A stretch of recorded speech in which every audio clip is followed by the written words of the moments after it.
స్వర్గం మరియు నరకం అనేవి మరణానంతర జీవితంలోని స్థితులను సూచించే మతపరమైన భావనలు. స్వర్గం సాధారణంగా శాశ్వతమైన ఆనందం మరియు శాంతి యొక్క ప్రదేశంగా భావించబడుతుంది, అయితే నరకం శాశ్వతమైన బాధ మరియు శిక్ష యొక్క ప్రదేశంగా భావించబడుతుంది.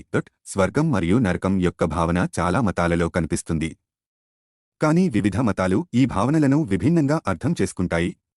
కొన్ని మతాలలో స్వర్గం మరియు నరకం భౌతిక ప్రదేశాలుగా భావించబడతాయి, అయితే ఇతరులు వాటిని మానసిక స్థితులు లేదా ఉనికి యొక్క స్థాయిలుగా భావిస్తారు. స్వర్గానికి చేరుకోవడానికి లేదా నరకాన్ని నివారించడానికి అవసరమైనది మతాల మధ్య కూడా విభిన్నంగా ఉంటుంది.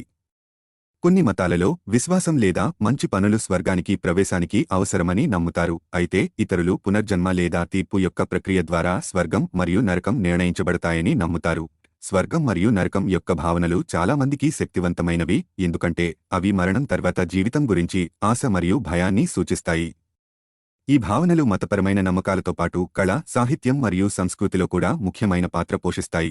స్వర్గం మరియు నరకం యొక్క ఉనికిని సమర్థించడానికి శాస్త్రీయ ఆధారాలు లేవు, కానీ ఈ భావనలు చాలా మందికి ఓదార్పు మరియు అర్థాన్ని అందిస్తాయి. స్వర్గం మరియు నరకం గురించి కొన్ని ప్రత్యేకమైన నమ్మకాలు ఇక్కడ ఉన్నాయి. క్రైస్తవమతం స్వర్గం దేవునితో శాశ్వతమైన కలయిక యొక్క ప్రదేశం, అయితే నరకం దేవుని నుండి శాశ్వతమైన వేరుచేయడం యొక్క ప్రదేశం. స్వర్గానికి చేరుకోవడానికి క్రైస్తవులు యేసుక్రీస్తును తమ రక్షకుడిగా నమ్మాలి.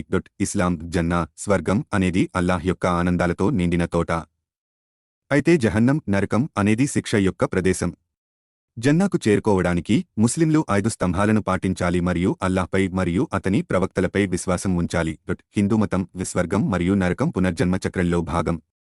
మంచి కర్మ ఫలితంగా స్వర్గానికి చేరుకోవడం జరుగుతుంది, చెడు కర్మ ఫలితంగా నరకానికి చేరుకోవడం.